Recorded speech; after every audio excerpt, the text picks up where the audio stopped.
안녕하세요, 레트로 꼴뚜기입니다. 오늘은 도스에 대해서 이야기를 해보려고 합니다. 우리 아재들에게 레트로 게임기만큼이나 도스에 관련된 추억이 많으실 거예요.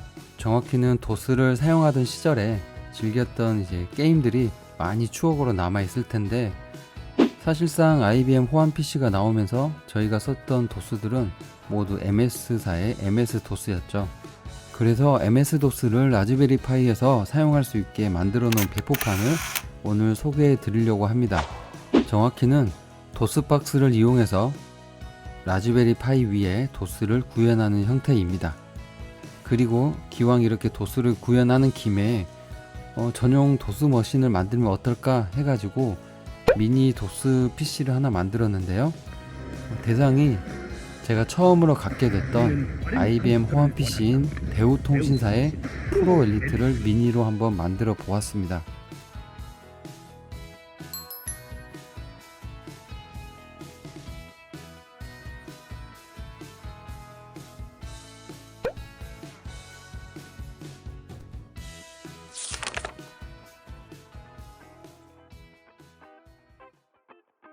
도스비안에 대한 소개를 한번 해보도록 하겠습니다. 도스비안은 라즈베리 파이에서 도스로 바로 부팅되게 만든 그런 배포 이미지이고요. 그렇기 때문에 그 라즈베리 파이를 어려워하신 분들도 단지 이 이미지를 다운로드 받으신 다음에 그냥 구워서 꼽기만 하면 바로 도스가 부팅이 돼요. 이 도스비안 같은 경우는 이제 도스박스 SVM 버전과 도스박스 EC 기반으로 만들어 놨습니다. 그래서 콤피그에서 SVM 버전을 쓸 건지 EC 버전을 쓸 건지 선택이 가능해요. 그래서 둘 중에 하나를 선택해서 쓰시면 되고, 특이한 점은 이 SVM 버전이 국내에서 만들었더라고요. 저희 국내 그 다음 카페에서 되게 유명하신 분인 것 같아요. 근데 그분이 이 SVM 버전을 만들어 놨는데, 위키를 보면은 이 SVM이라는 버전이 상당히 괜찮아서 해외에서도 꽤 유명하다고 합니다. 그래서 그 SVM 버전과 조금 더 인핸스드 아마 에디션? 아마 그럴 거예요. 그래서 EC 버전, 이 두 가지가 들어있기 때문에 선택을 해서 사용하실 수가 있겠습니다. 도스니까 말 그대로 레트로 예전 PC가 가지고 있었던 프로그램을 구동할 수가 있고요. 여기 도스비안 안에서도 윈도우 3.1, 95, 98 이렇게 설치도 할 수는 있어요. 근데 저는 오늘은 주제가 도스이기 때문에 도스를 가지고 설명을 드릴 거고요. 그리고 대부분의 90년대 레트로 게임이 구동 가능합니다. 에뮬레이션을 상당히 정확하게 하고 있기 때문에, 물론 안 되는 게임들도 있을 거예요. 근데 저희가 추억하고 있는 거의 대부분의 게임들은 잘 되더라고요. 그리고 이 안에 그 런치박스라는 게 있어요. 런치박스라는 프론트엔드가 있는데, 그 에뮬레이션 스테이션처럼 리스트를 만들 수가 있어요. 그래서 리스트를 쭉 만든 다음에 거기에 자기가 수동으로 쭉쭉쭉쭉 리스트를 등록을 해서 그냥 엔터만 누르면 선택해서 구동할 수 있게 하는 그 프론트엔드가 기본으로 탑재가 되어 있습니다. 이거는 이따가 제가 한번 어떻게 하는 건지 예제를 한번 보여드리도록 하고요. 그 다음에 네트워킹 환경을 지원합니다. 만약에 이 네트워크 기능이 안 된다면 복사할 때마다 계속 USB로 복사를 한다든지, 메모리 카드를 빼서 다른 데 해서 복사를 한다든지 상당히 번거롭겠죠. 하지만 이 도스비안에서는 네트워크가 되기 때문에 저희 와이파이 있잖아요. 공유기 와이파이나 유선 랜에 연결을 해 놓고 저희 SFTP로 파일을 그냥 복사만 해서 넣으면 바로 프로그램을 구동을 할 수가 있습니다. 그리고 플로피 디스크를 생성을 할 수가 있고요. 하드 디스크도 이렇게 용량별로 생성을 할 수가 있습니다.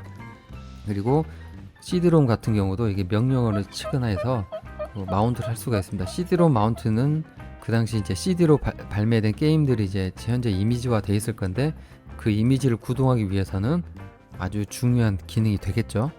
오른쪽에 있는 이 화면이 도스비안의 부팅 화면입니다. 저희 일반적인 컴퓨터의 그 포스팅 화면을 똑같이 만들어 놨죠. 거기다가 도스비안 이름을 써놨고, 옆에 도스비안 에너지 세이버라고 뜨는데, 기능에 보면 저 로고를 바꿀 수 있게 돼 있어요. 기능도 있고 한데 전 아무래도 안 되더라고요. 그래서 원래는 저기다가 에너지 스타나 그린 모니터 이런 걸 딱 넣고 싶은데 그게 안 돼가지고 그냥 부팅을 했습니다. NE2000 네트워크 어댑터를 추가했다고 하는데 사실 이건 정확히 어떤 이 네트워크 어댑터가 어떤 건지 제가 정확히 잘 모르겠고요. 그다음 MT32 롤랜드 다운로드 옵션을 제공한다고 되어 있습니다. 이거는 미디죠, 미디 사운드를 저희가 예전에 미디 기기가 있어야만 들을 수가 있었는데 이 미디를 에뮬레이션을 할 수가 있어요. 그래서 이 도스비안 기능 중에 보면 이거를 이제 아마 먼트라고 하나요? 아무튼 그거로 에뮬레이션 하는데 그거를 설치하는 기능이 있는데 지금은 그 링크가 깨진 건지 설치가 안 되는 것 같습니다. 설치 누르면 하다가 자세히 보고 있으면 오류가 나는 게 보여요. 그리고 도스박스 EC가 추가가 됐고요. 밑에 써진 쭉 그런 기능들이 추가가 됐다고 합니다. 설치하는 방법은 아주 간단합니다. 여기 제가 이제 페이지에 보이는 대로 따라가서 다운로드만 누르시면 이미지가 다운로드가 되거든요. 그 이미지를 다운로드 하신 다음에 이처나 뭐 이미지 툴로 굽기만 하고 라즈베리에 꼽아서 부팅만 시키시면 됩니다. 라즈베리 2에서는 안 되고요. 3B, 3B뿔, 4B, 그 다음에 400 키보드가 달려있는 400에서 구동이 가능합니다.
그러면 실제로 도스비안을 구동하면서 제가 설명을 드리도록 하겠습니다. 컴퓨터를 한번 부팅해 보도록 하겠습니다.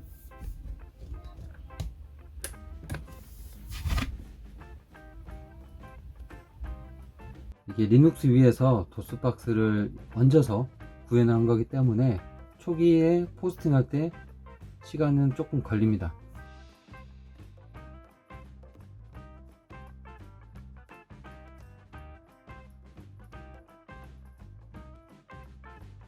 하지만 이제 스플래시 화면이 뜬 다음에는 이렇게 바로 도스에 부팅이 되고요.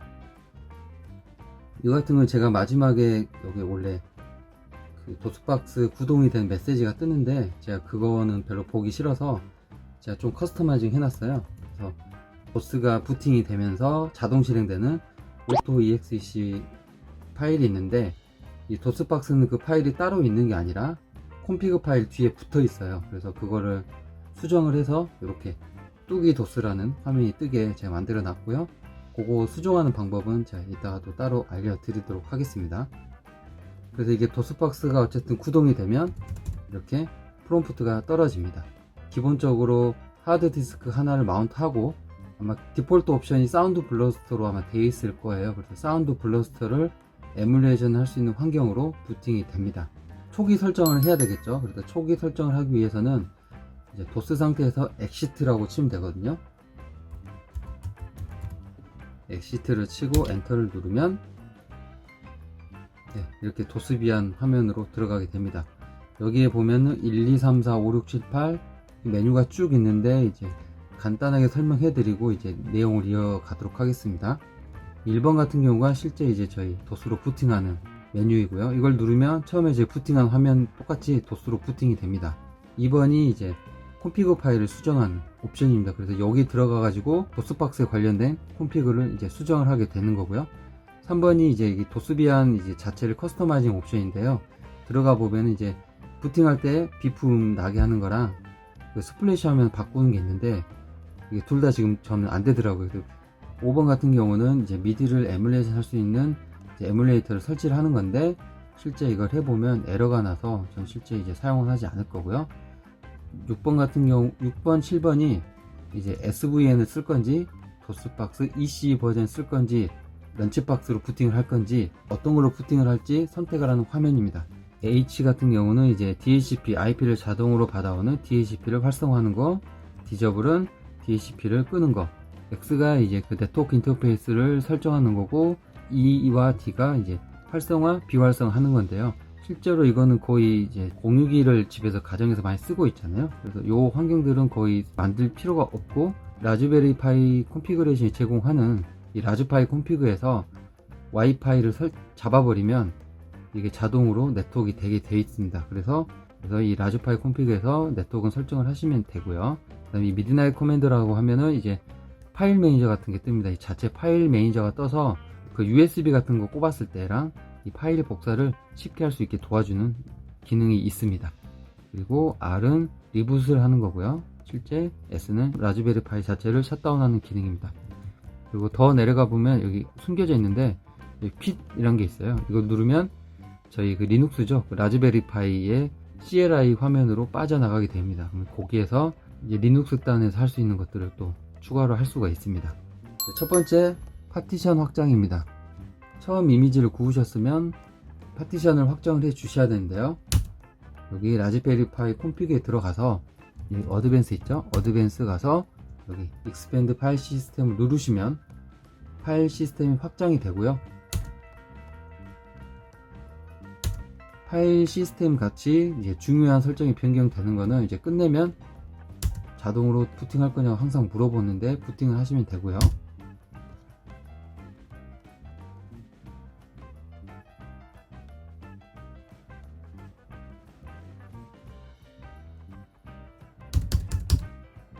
마우스 커서가 부팅하면 항상 보이더라고요. 저희의 도스는 이 마우스 커서가 보이지 않거든요. 그래서 컨트롤 F10키 누르면 이게 숨길 수는 있습니다. 근데 처음에 그 자동으로 나온 거는 조금 거슬리더라고요. 다시 엑시트를 눌러서 도스비안 설정에 들어가고요. 그 다음 해야 될 게 이제 네트워크 연결을 해야 되잖아요. 네트워크 연결도 이 라즈파이 콘피그에 들어가셔서요. 이 시스템 콘피그에 이 와이어리스 랜 들어가신 다음에 무선명 SSID와 패스워드를 집어넣어서 연결을 하시면 됩니다. 제 방은 스몰룸이라고 되어 있고요. 다음에 패스워드를 입력을 합니다.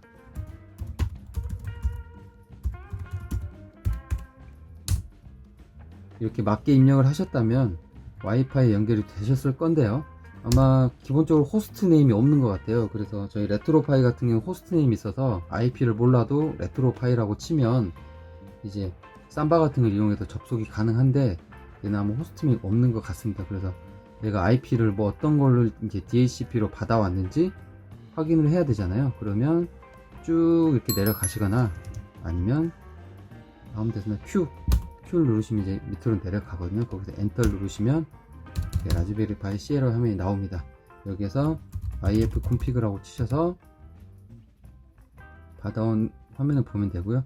저는 이제 WLAN 0 보면 192.168.219.114번 IP를 받아온 게 보이잖아요.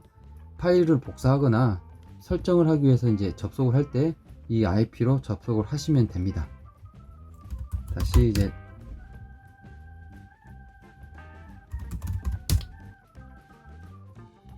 도스비안 콘피그로 돌아가고요. 이제 IP를 알았으니까 게임이라든지 유틸리티를 이제 복사를 해야 되잖아요. 근데 기본적으로 텔넷이나 FTP는 지원을 하지 않습니다. 그래서 저희가 SSH와 SFTP를 써야 되는데요. 그거는 모두 SSH를 사용하기 때문에 SSH를 활성화를 시켜줘야 됩니다. SFTP도 SSH 프로토콜을 사용을 하거든요. 그래서 SSH를 활성화해야지만 SFTP 접속이 되기 때문에 활성화를 해줘야 되는데, 그거 같은 경우는 인터페이스 옵션에 여기 SSH가 있는데 요거를 눌러서 활성화할 거냐고 물어보면 예 눌러주면 됩니다. 그러면 활성화 됐으면 빠져나가시고요. 이제 아까 IP를 기억을 하셨으면 이제 라즈베리 파이에 접속을 해서 파일을 복사하면 되는데요. 저희가 이제 가장 많이 쓰는 프로그램이죠. WinSCP를 받으셔서 설치를 먼저 하시고요. 설치를 하신 다음에 새로운 세션에 여기 밑 옆에 등록을 하셔도 되고요. 호스트 이름에 아까 확인했던 IP 있잖아요. 저 같은 경우는 1968 114번이었죠. 입력하시고 사용자 이름은 저희 라즈베리 파이 기본 계정입니다. 파이에 라즈베리 이렇게 입력하시고 로그인을 하시면 이렇게 라즈베리 파이에 접속이 됩니다. 그 밑에 이제 도스비안이라는 폴더가 있고요. 이 도스비안이라는 폴더가 사실 저희 하드디스크라고 보시면 됩니다. C 드라이브죠. 요게 도스비안, 여기가 하드의 C 드라이브라고 보시면 되고, 여기에다가 필요하신 파일들을 쭉쭉 복사해서 넣으시면 됩니다. 뭐 복사하는 거는 간단하죠. 예를 들어서 뭐 V3 복사한다 이미 있지만 그냥 이렇게 갖다 놓으시면 됩니다. 이제 원하시는 파일들을 다 복사하셨다면 1번에서 이제 도스 화면으로 들어가시면 됩니다. 한 가지 주의하셔야 될 점은 도스 상태에서 저기 접속을 해서 복사는 가능해요. 가능하지만 바로 dir이나 이렇게 쳐다보면 파일이 보이진 않습니다. 다시 그 C 드라이브 있잖아요. 저 하드를 언마운트하고 다시 마운트를 해야지만 보여요. 언마운트하고 마운트하는 게 귀찮다고 하시면 그냥 엑시트를 쳐서 이 메뉴 화면 나온 다음에 다시 이렇게 눌러서 도스로 부팅 하시면 아까 복사했던 파일들이 보이실 거예요. 그래서 꼭 다시 한번 이렇게 마운트를 해줘야만 복사한 파일들이 보인다는 거를 꼭 참고하시고요. 복사를 했으면 이렇게 평상시 도스 쓰듯이 실행하시면 됩니다. 저희 가장 유명한 M을 한번 구동해 보도록 하겠습니다. 네, 아주 정교한 화면이죠. 저희 그 컴퓨터를 아주 쉽게 쓸 수 있게 만들어 주신 M이라는 프로그램입니다. 정확히 MDIR3인데 사실 요거가 없었던 집은 없었을 거예요. 여기에서 이제 더 추가로 구동하기 전에 이 도스박스 콘피그가 상당히 여러 가지가 있어요. 그래서 그 도스박스 콘피그가 특히 이 게임 같은 거 구동하는데 영향을 주기 때문에 도스박스 콘피그를 먼저 보고 여러 가지 프로그램이나 게임들 한번 구동을 해 보도록 하겠습니다. 다시 엑시트를 쳐서 도스비안 메뉴 화면 나가시고요. 여기서 2번 콘피그레이션 있잖아요. 콘피그레이션 헬퍼에 들어가신 다음에 그러면 여기서 아까 3개를 선택하실 수가 있는 게 여기서도 나옵니다. SVN을 쓸 건지 EC를 쓸 건지 런치박스를 쓸 건지 이렇게 나오는데 저는 이제 계속 SVN으로 했기 때문에 SVN을 그냥 선택할 거고요. 그 다음에 보면 여러 가지가 메뉴가 나옵니다. 마운트 한다거나 언마운트, 파일 이미지를 마운트하는 이런 등등 나오는데 여기서 1번에 들어가시면 이게 도스박스 콘피그 파일을 수정할 수 있는 메뉴거든요. 들어가면 이렇게 도스박스 콘프라는 파일을 열어서 수정을 할 수 있게 보여줍니다. 그래서 처음에 SDL 부분 보면 이제 가장 중요한 부분 중에 이 풀스크린 부분이거든요. 이 풀스크린으로 만들어야지 의미가 있잖아요. 저희가 윈도우 같은 데서 돌리면 풀이든 윈도우든 선택을 해서 이제 자기가 이제 입맛에 맞게 쓰시면 되지만 저 같은 경우도 이렇게 전용 기기를 만들었으니까 전체 화면으로 나와야 되잖아요. 그래서 풀스크린을 띄워야 되는데 이상하게 저는 이 풀스크린을 true로 하면 절대로 전체 화면으로 나오지 않더라고요. 그래서 이 풀스크린 옵션의 의미는 네이티브 해상도로 여기 모니터에 띄워주는 거를 얘는 풀스크린이라고 부르는 것 같아요. 그럴 때 이 풀스크린을 켜면 가운데 조그만하게 글씨가 진짜 자기 해상도로 해가지고 아주 조그만하게 나옵니다. 그래서 이 풀스크린을 꺼야지만 저는 이제 해상도 밑에 설정을 해가지고 이 전체 화면을 만들 수가 있었어요. 특히 와이드, 처음부터 와이드 화면을 쓰시는 분들은 그냥 자동으로 풀하면 뜨거든요. 이게 기본 옵션이, 이 풀스크린 기본 옵션 자체가 펄스이기 때문에 그냥 쓰시면 전체 화면을 뜹니다. 근데 저는 이제 옛날 레트로 PC를 만들었기 때문에 이 모니터 자체가 4:3 화면이에요. 그래서 4:3 화면으로 이게 바꾸고 싶으신 분들은 여기 메뉴에 들어와서 콘피그를 바꾸셔야 되거든요. 여기 풀 레졸루션 같은 경우나 윈도우 레졸루션에 자기 모니터 해상도 누르면 되거든요. 근데 여기 위에 옵션 보시면 있듯이 이 데스크탑이라고 치면 이 모니터 해상도에 자동으로 맞춰서 최대로 뿌려주는 것 같아요. 그래서 저는 이걸 그냥 데스크탑으로 변경을 해 놨고요. 이 아웃풋에 보면 서피스, 오버레이, 오픈GL, 오픈GL, MB 이렇게 있는데, 이것도 제가 여러가지 사실 바꿔봤는데 저희가 오픈GL로 하면 당연히 제일 좋지 않을까 싶었거든요. 근데 크게 차이점을 느끼지 못했습니다. 이 오픈GL로 하면 오픈GL 관련해서 쉐이더 같은 거를 이제 입힐 수가 있는 이제 장점이 있는 것 같은데, 이 도스비안에서는 이 쉐이더가 아마 하나도 포함이 안 되어 있는지 다 바꿔봐도 사실 변화는 전혀 없더라고요. 그래서 사실상 그냥 디폴트 옵션인 서피스로 그냥 쓰시면 될 것 같아요. 나머지 옵션도 다 그냥 기본 쓰시면 되고, 그 다음에 이제 중요한 게 이제 도스박스에 보시면 여기 이제 이 머신이 있습니다. 이 머신 부분이 가장 어떻게 보면 중요한 부분인데, 여기 보면 SVGA 언더바 S3라고 되어 있잖아요. 그럼 이게 저희가 예전에 쓰던 그 S3 트리오라는 이제 그래픽 카드 있잖아요. 그거에 맞춰서 이제 그걸 이제 디폴트로 설정을 해 놓은 것 같고, 실제 설명에도 이 SVGA S3로 해놓으면 대부분의 환경에서 호환이 돼서 구동이 잘 된다라고 되어 있어요. 그래서 이게 디폴트 옵션이고, 제가 뒤에서 게임 구동할 때 보여드리듯이 저희가 옛날에 보던 정말 그 도스 감성, 레트로 감성을 느끼고 싶다, 그 흑백 감성을 느끼고 싶으시면 허큘리스나 여기를 CGA로 바꾸시면 됩니다. 그러면 허큘리스랑 CGA, 뭐 텐디 뭐 이런 걸로 이제 에뮬레이션을 해가지고 자동으로 화면을 뿌려주고요. 그렇게 되면 흑백으로 나오겠죠. 그래서 게임 같은 거 할 때도 그거에 맞춰 나옵니다. 그 다음에 렌더 부분을 보시면 프레임 스킵도 있고, 이제 여기가 중요한데 이 어스펙트란 부분이 비율이잖아요. 이 도스박스도 기본적으로 이제 와이드에 맞춰서 나오게 돼 있어요. 그래서 저희가 4:3 화면임에도 불구하고 아무리 해도 와이드로만 나와서 위아래가 잘리더라고요. 그래서 제가 최종적으로 맞춘 거는 아까 그 해상도에서 데스크탑으로 하고, 이 어스펙트에서 트루, 이렇게 딱 두 가지만 바꿨거든요. 이렇게 두 가지만 바꾸면 이게 4:3 화면 풀스크린으로 뜨게 되더라고요.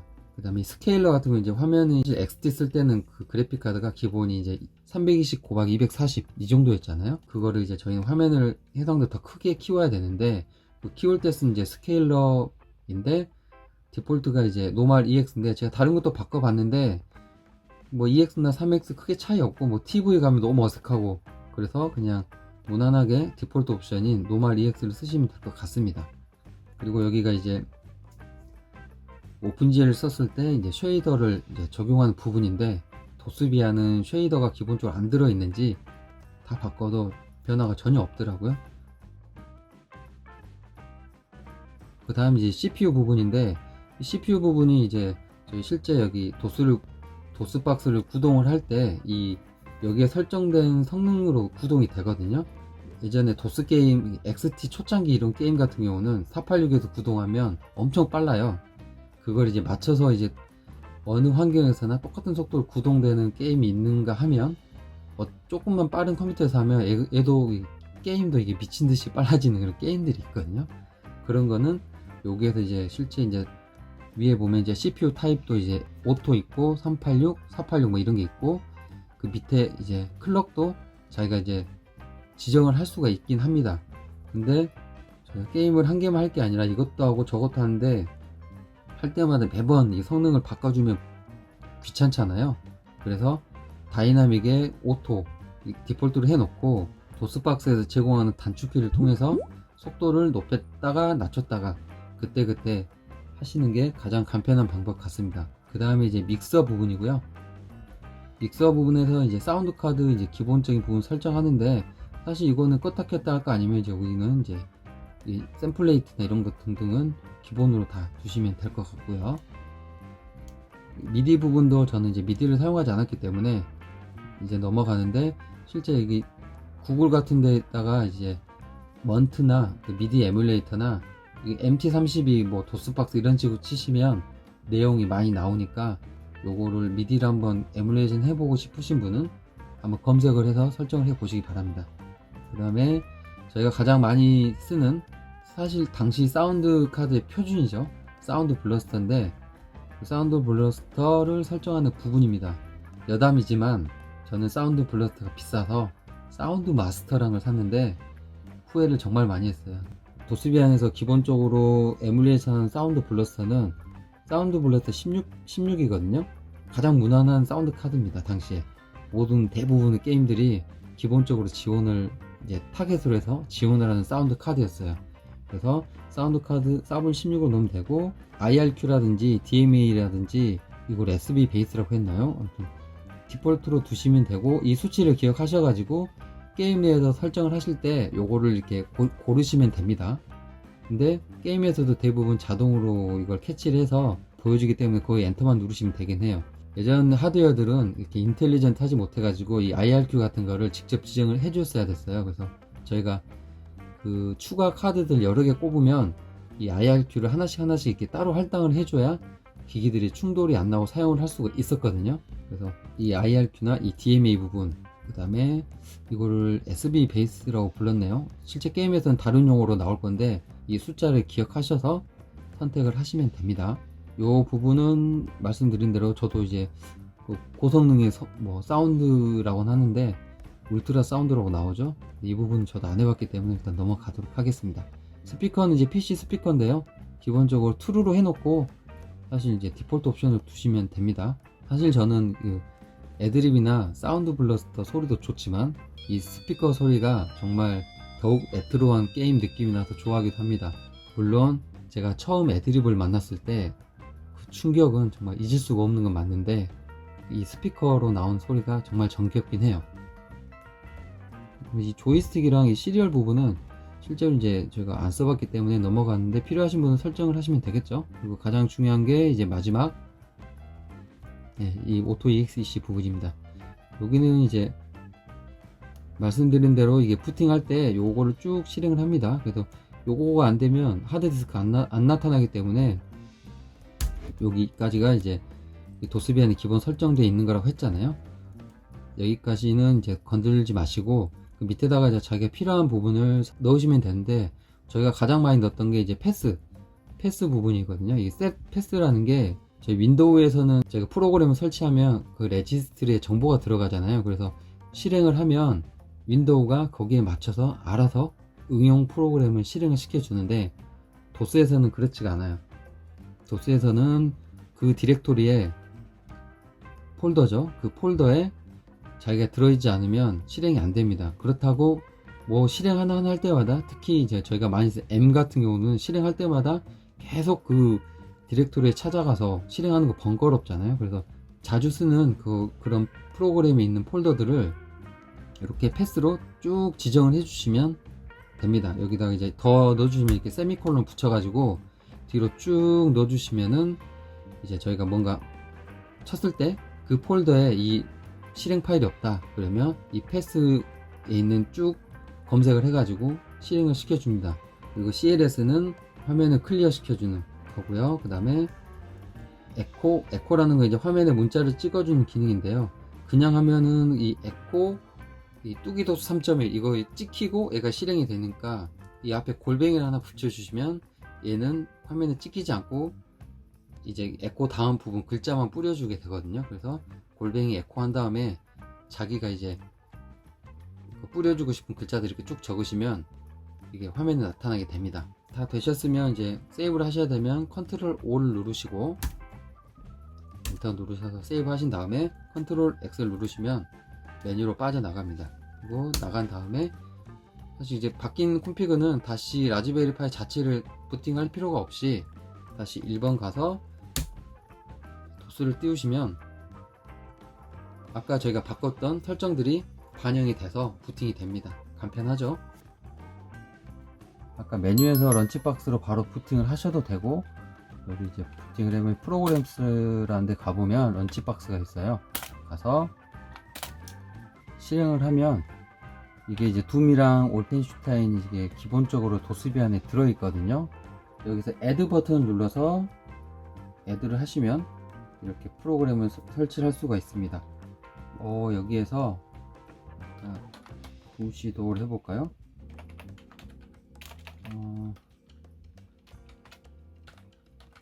시도라고 하고,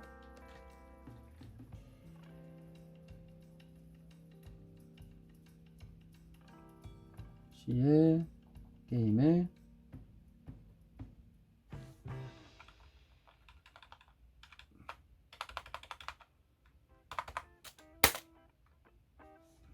여기에 파일을 등록해 주시면 되겠죠.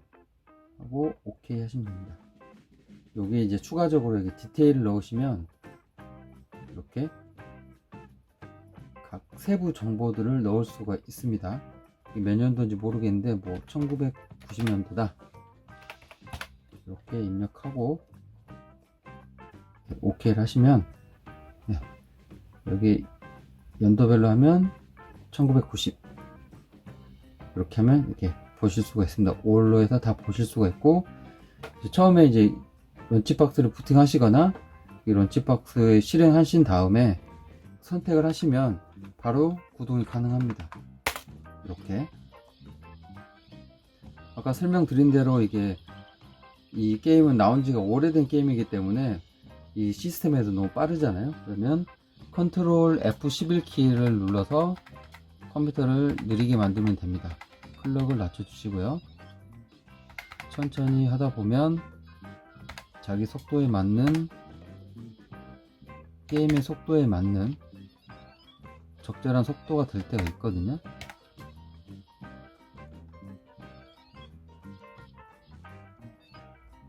이렇게 해서 즐기시면 됩니다. 그리고 나가기가 안 되는 게임들이 많이 있어요. 그럴 때는 이제 라즈베리 파일 자체로 껐다 키지 마시고, 도스박스에 도스박스를 종료하는 단축키가 있어요. 이건 도스박스의 기본 단축키인데 컨트롤 F9를 누르면 이렇게 도스박스가 종료가 되면서 도스비안 메뉴로 빠지게 됩니다. 이 상태에서 다시 1번을 눌러서 도스로 부팅을 하시면 살짝 번거롭긴 하지만 그렇게 오래 걸리지 않고 도스 상태로 빠져나올 수가 있습니다.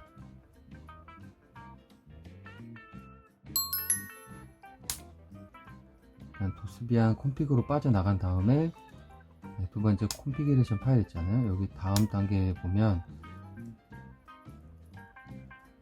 마운트 파일 이미지라는 부분이 있습니다. 이 마운트 파일 이미지에 들어가셔서 여기서는 이제 마운트할 드라이브 명을 적어주면 되는데, 지금 저는 C 드라이브까지만 쓰고 있기 때문에 이 이미지를 D 드라이브에 마운트를 해 보도록 하겠습니다. 그러면 D라고 입력하고 엔터를 치시면 되고요. 네, 마운트할 타입인데 이거 이제 CD롬 이미지이기 때문에 CD롬 가서 스페이스바를 눌러서 선택한 다음에 엔터를 누르시면 됩니다. 다음으로는 이제 마운트할 이미지를 선택해주면 되는데, 이렇게 들어온 다음에 저는 이제 ISO라는 폴더 안에 이미지를 넣어놨기 때문에 탭키로 창을 이동한 다음에 여기서 ISO 폴더로 들어갑니다. 스페이스바를 2번 눌러주시면 될 거예요. 2번 눌러주시면 ISO 폴더로 들어왔고요. 오른쪽에 이미 dune.iso라는 파일이 선택이 되어 있잖아요. 그래서 여기서 스페이스바를 누르시면 이렇게 이미지 파일이 선택이 됩니다. 그 상태에서 엔터를 누르시면 이렇게 이미지 마운트가 D 드라이브에 성공적으로 됐다는 메시지가 뜨거든요. 그러면 다시 나가서 1번을 눌러서 도스로 부팅을 하면 이렇게 D 드라이브에 들어가지게 되고, 치면 정상적으로 이 CD롬에 마운트가 된 것을 보실 수가 있습니다.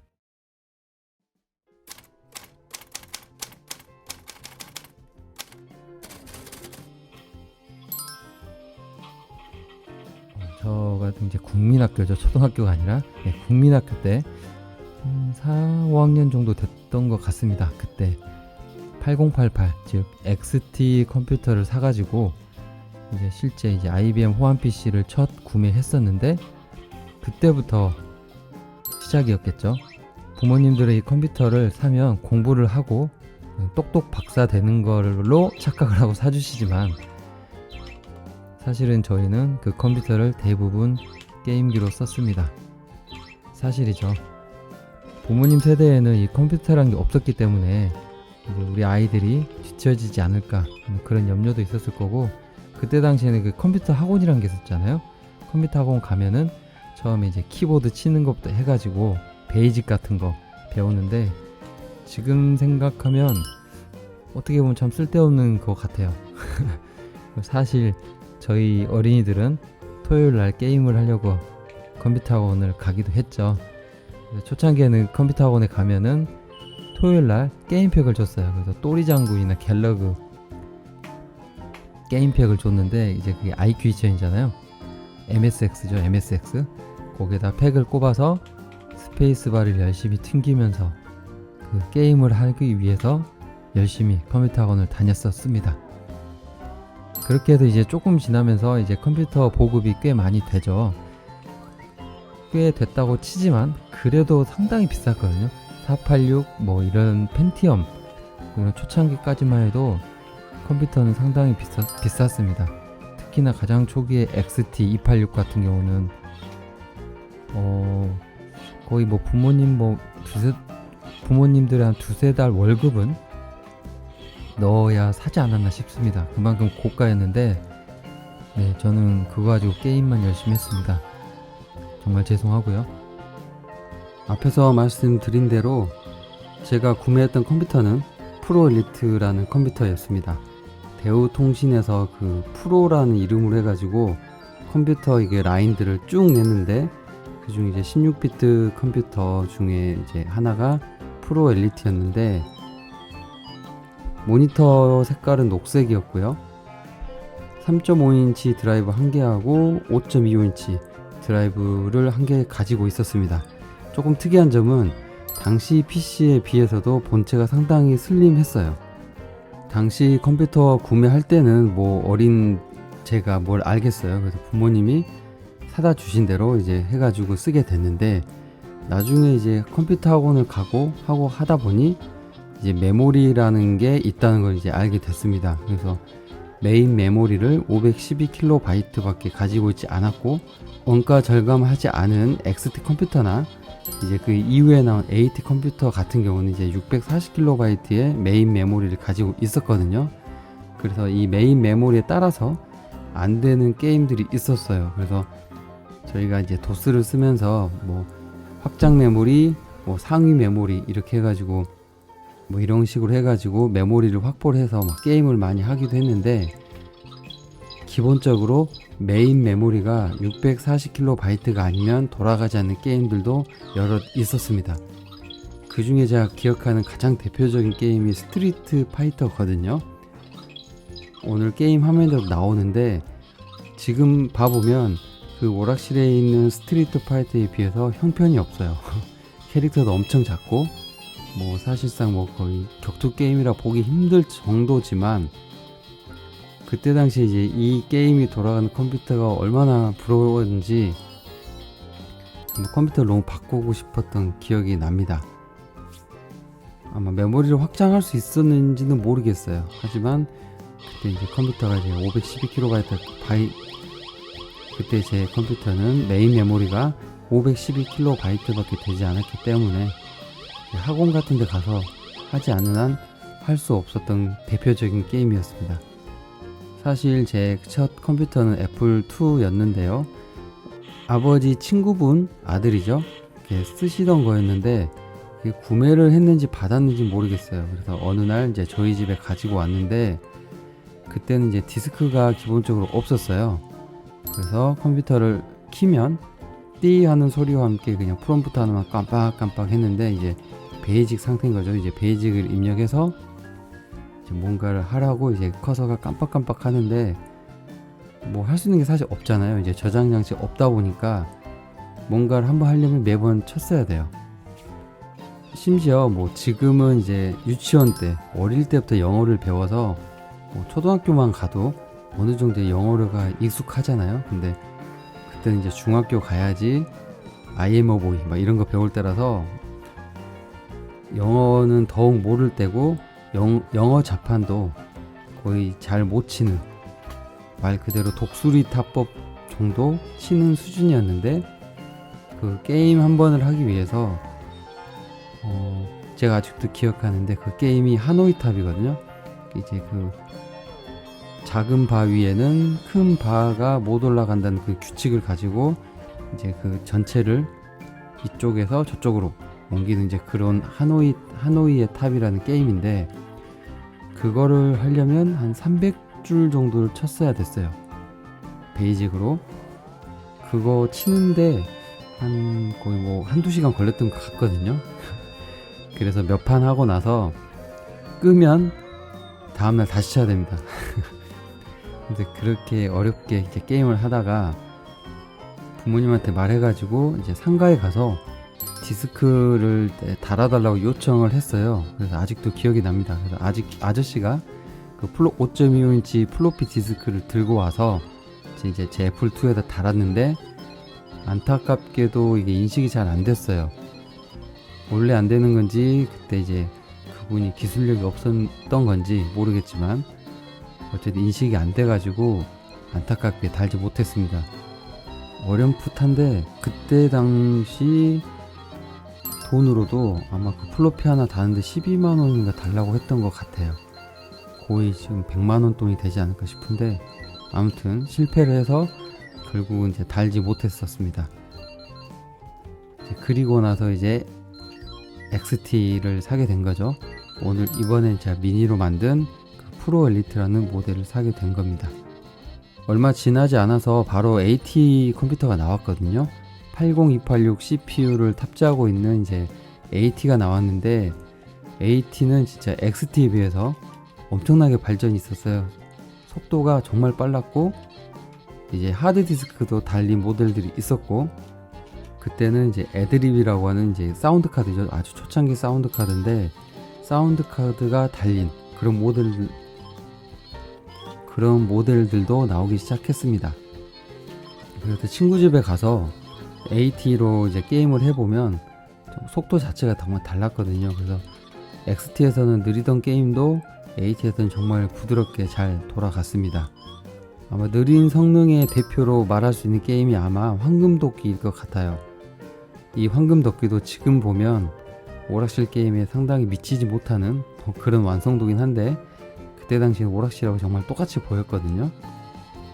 이게 왜 대표 게임이냐면, 이제 황금도끼가 이제 중간중간 이제 마법을 쓰게 되잖아요.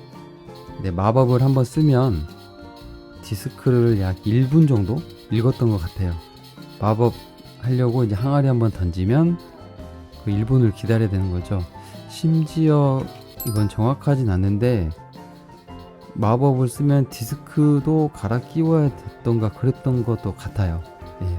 아무튼 마법 한번 쓰려면 1분을 기다려야 되는 그런 아주 느린 게임의 대표였습니다. 이제 XT 컴퓨터가 이제 여기저기 보급이 되고, 그나마 이제 컴퓨터를 이제 많이 쓸 때 디스크를 썼잖아요. 디스크가 싼 거는 몇백 원, 보통 한 1000원에서 한 1200원 했던 것 같은데, 그때 1000원이면 상당히 비싼 돈이거든요. 오락실이 10원, 50원 할 때니까. 그래서 친구들끼리 약간 부의 기준이 집에 디스크 몇 장 있어 이런 거였어요. 그래서 야, 우리 집에 디스크 30장 있다 그러면 난리가 났습니다. 진짜 난리가 났죠. 정말 있을지 없을지는 이제 알 수는 없지만 디스크 많다고 하면 부러움을 사던 시기였습니다. 그래서 XT가 너무 느린데도 쓰고 있다가 AT를 쓰던 친구가 하드디스크를 바꾼다? 아마 하드디스크를 저한테 팔았어요.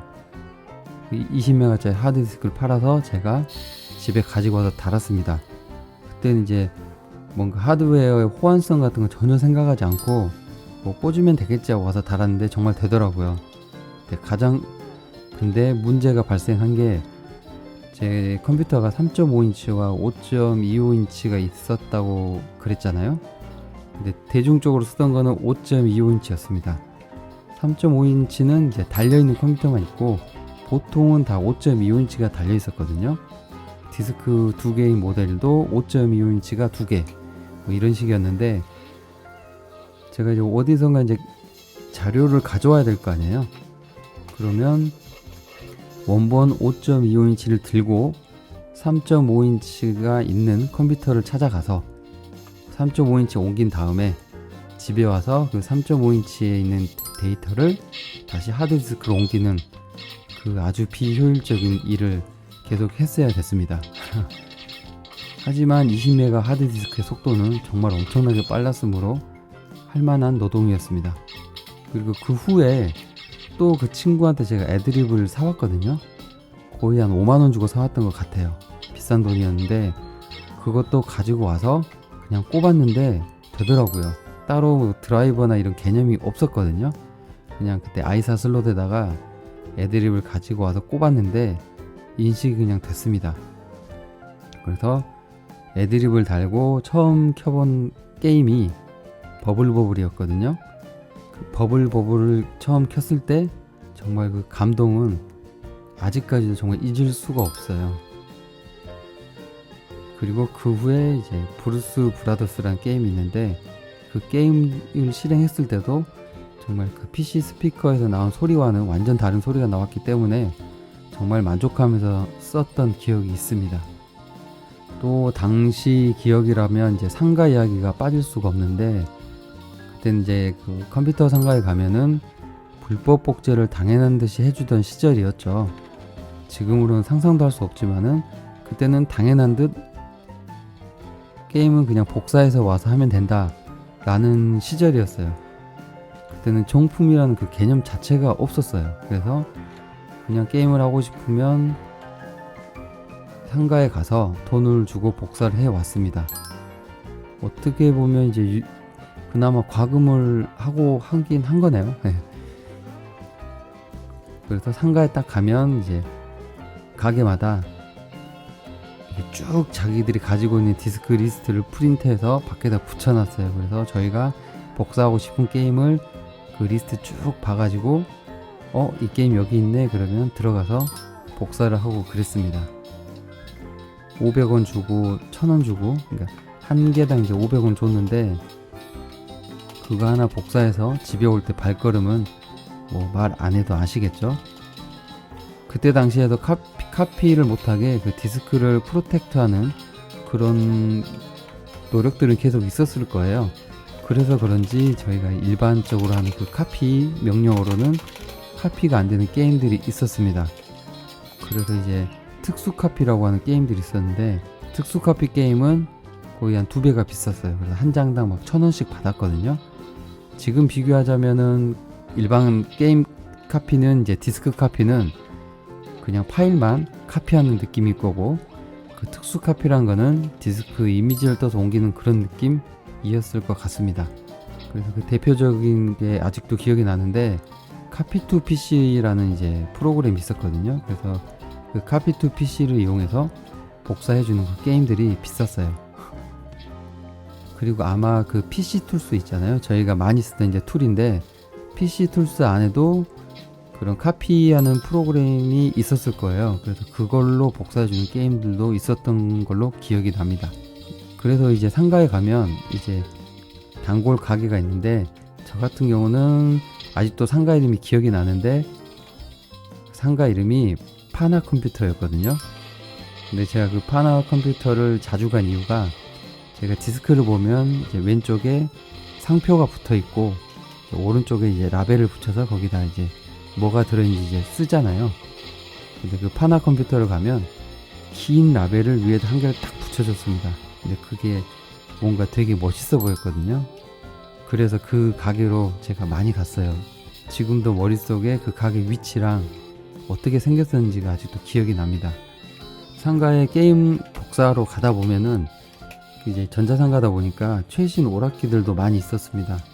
일반 아케이드 게임보다는 체감형 게임 같은 게 많이 있었어요. 그래서 카피해서 오는 길에 그런 게임들도 한두 판 하고 그랬던 기억이 납니다.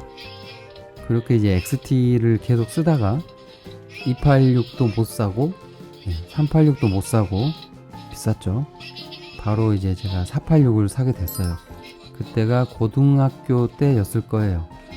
그 486을 샀는데 이제 처음에는 이제 거의 대기업에서만 컴퓨터가 나오다가 조금씩 이제 중소기업에서 이 컴퓨터를 내기 시작했는데 이제 그때 이제 치고 나오던 브랜드가 하나 있었습니다. 같은 성능이면 대기업 PC보다 훨씬 저렴하게 판매하는 컴퓨터 회사가 하나 있었는데 그 컴퓨터 회사 이름이 현주 컴퓨터였어요. 그래서 현주 컴퓨터를 사면 전단지 같은 걸 하나 줬는데 거기 보면 현주 컴퓨터가 어떻게 지금까지 와서 이렇게 컴퓨터를 팔고 성공했는지 그게 이제 만화 컷으로 해가지고 그려져 있었거든요. 시작이 이제 아마 대학교 같은 데 돌아다니면서 발품을 팔아서 디스크 팔고 전산용품 팔고 하다가 이렇게 이제 컴퓨터까지 팔게 됐다 막 이런 내용이었던 것 같아요. 현주 컴퓨터를 컬러 모니터와 이제 486 DX266 그리고 컬러 프린터 HP 거죠. 컬러 프린터까지 해서 약 200만원 주고 샀던 것 같습니다. 대기업 컴퓨터보다는 그래도 한 100만원 정도 쌌던 것 같아요.